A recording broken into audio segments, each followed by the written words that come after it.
Skill-based matchmaking, or SBMM, is a hot topic once again, a topic that divides opinion, but also one that a lot of players simply can't relate to due to each individual's experience of it being based upon their own skill, which leads to a lot of disagreement and confusion without everyone having all of the evidence they need. This isn't exactly their fault. If you can't relate to something, then you can't understand it fully, and this brings with it mistrust of those with a different experience. All of this has come about again due to Call of Duty Black Ops Cold War on this occasion, with discussion about whether the alpha has skill-based matchmaking or not, and whether that's good or not. But really, it's an industry-wide issue, especially within first-person shooters, and this topic will come up again and again in years to come. So today I'm going to go into as much depth about the topic as I can to help to flesh out your understanding and aid you in making your own decision about SBMM. Please feel free to leave your thoughts in the comments below, and if you manage to stick out the whole video, then that's awesome. Please do try to, if you're going to criticize me or anything like that, as it's going to be super easy to not fully grasp my outlook if you don't take in everything I say. So let's talk about skill-based matchmaking.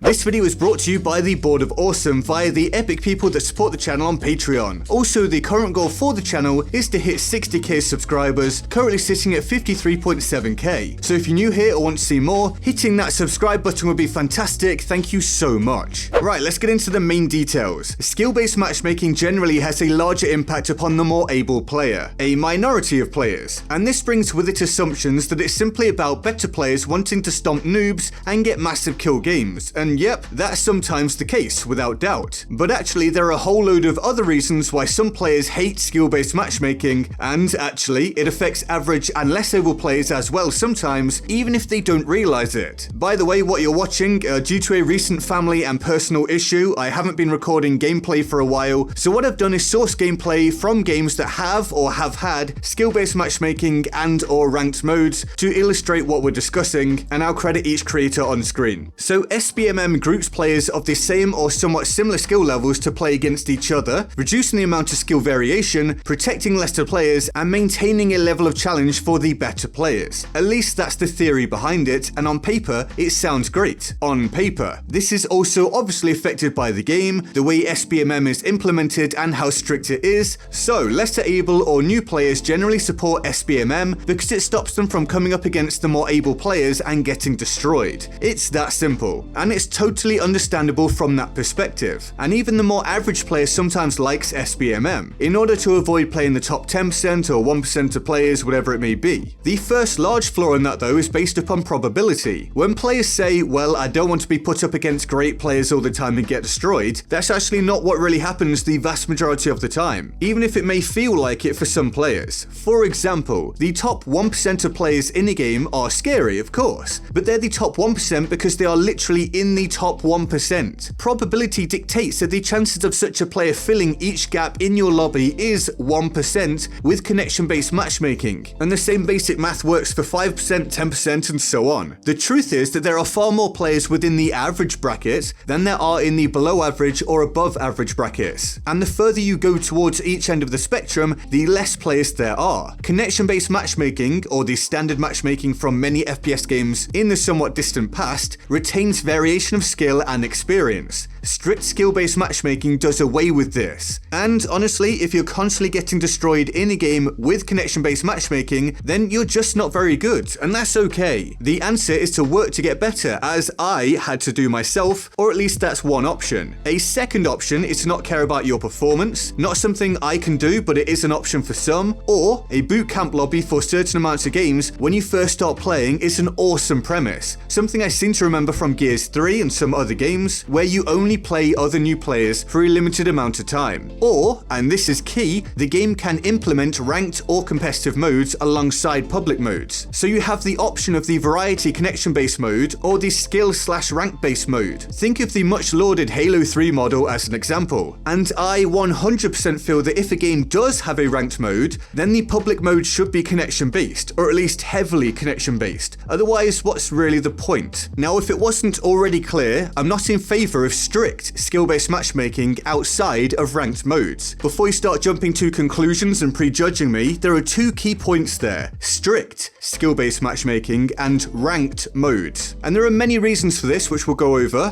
which I'm sure will be mirrored by some of you out there as well. Ranked modes absolutely should have skill-based or ranked-based matchmaking. This provides a place for competition while avoiding the many issues of SBMM in public modes. Now, whether a game has ranked or not, I also don't mind somewhat lenient SBMM in public modes. Some form of separation is okay, perhaps even advisable. I don't really see any reason for a totally new player to get mashed up by a top 1% player, so stopping that from happening is fine. But strict, and I mean strict skill-based matchmaking, causes a lot of issues for some players in public modes. Let's go through some of those. First off, the most I ever learned when playing FPS games, regardless of my ability level at the time, was from playing against players who were better than me, without doubt. Strict skill-based matchmaking strips this away from less able, and indeed to a degree, some average players. So while it may be more enjoyable from a certain perspective, it actually hinders progression. Further issues with this are that with strict SBMM in public play, you can't really tell if you're getting unlucky or picking bad weapons, or importantly, playing on a bad ping if the game doesn't tell you. You're just playing in the dark, with no variance from game to game. Things can get very, very samey for all ability levels, and if everyone is damn near a clone of you with strict skill-based matchmaking, you kinda have to use the best stuff if you want to compete. The perfect storm is no ranks, no indication of how the matchmaking works, and no ping indicators. Now, you can just say forget about performance and just have fun, but is that really an option for most players? I'd wager that even some of you who say that couldn't reliably walk the walk for very long. It also means that you're never noticeably rewarded for your improvements. Again, if it's very strict skill-based matchmaking. If you aren't playing against players that are worse than you, even if you get really good, again, there's no real feedback. You then lack the endorphin rush of those big games, you have no rank to tell you you're improving, nothing. My point is that having the option of skill-based or connection-based is better than only having skill-based, in my opinion. And if you think it's just about good players wanting to play bad players, well, that's not always the case. It can be much more about not wanting to feel as though you're about to play in a world championship every time you play the game. That causes extreme fatigue. An average or less able player may not want to play against the elite here and there, and that's totally understandable. But the elite, even though they themselves are elite, for sure don't want to play that every single game. No real option to chill or experiment or just have some kind of variation. These games used to be built upon variation. In each lobby you didn't know what was going to happen. You might blow someone away or get blown out or anything in between. With strict skill-based matchmaking, that's entirely gone, and you kinda just get a similar thing each time. View the NBA as the ranked mode and a pickup game as a public mode. Imagine if they just became the same thing. Yes, that's an exaggeration, but my point is kind of in there. Or say the pickup game became people only being allowed to play together or against each other if they're of the same ability. Why? I know damn well that's not how 99% of you would conduct yourself in that situation. You'd mix things up at certain points, like, in a gaming sense, a lobby rebalancer. And how much respect would you have for the guy with all of the excuses? Talking about, I don't want to play against him, he's too good. Or I only get to play once a week. I'm guessing not much. Nobody is saying you have to play against people way better than you all of the time. Of course not.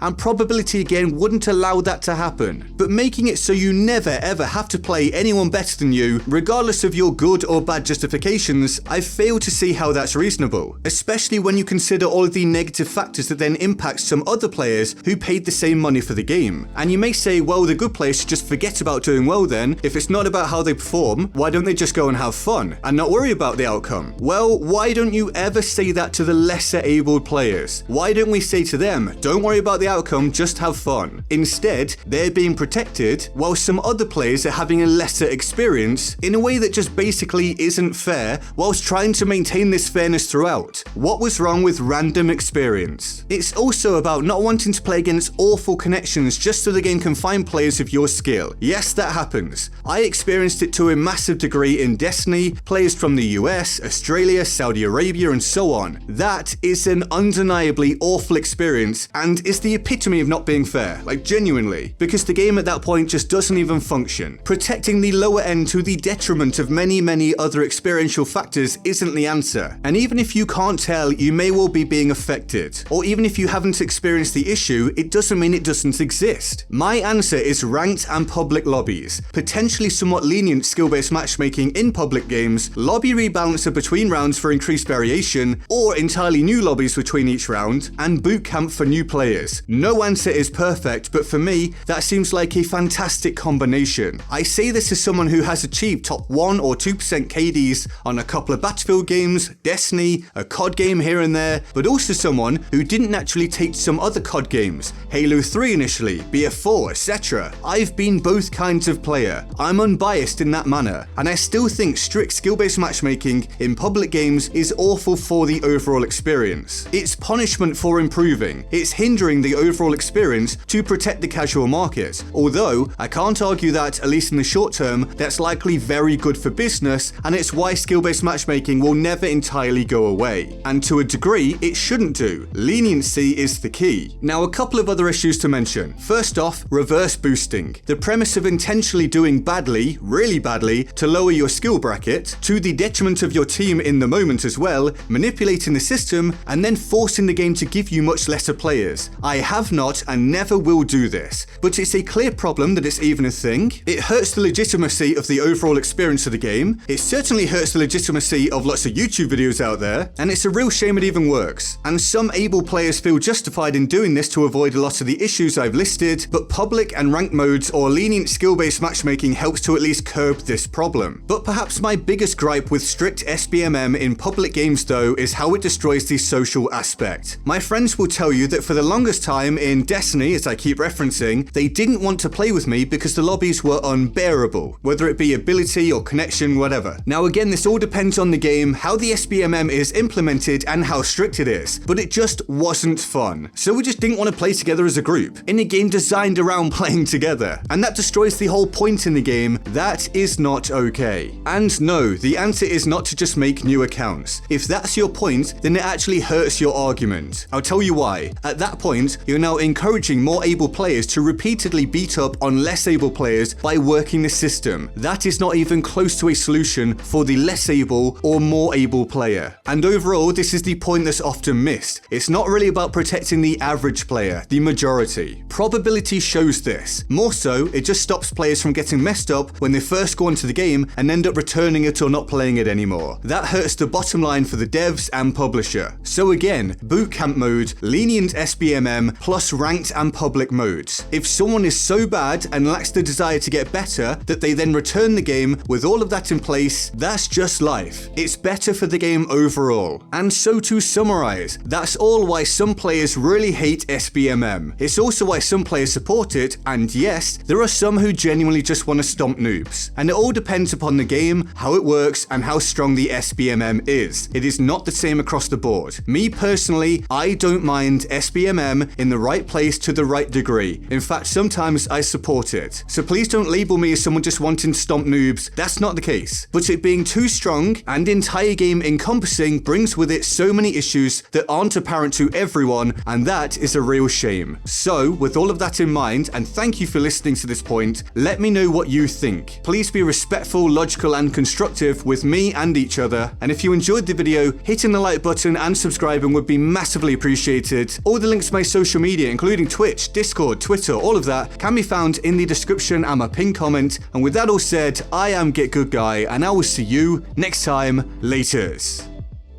I love BF1. I think it's an excellent experience in the main. However, am I prone to having to remind myself of the negatives it has when I haven't played it for a while? Yes, absolutely.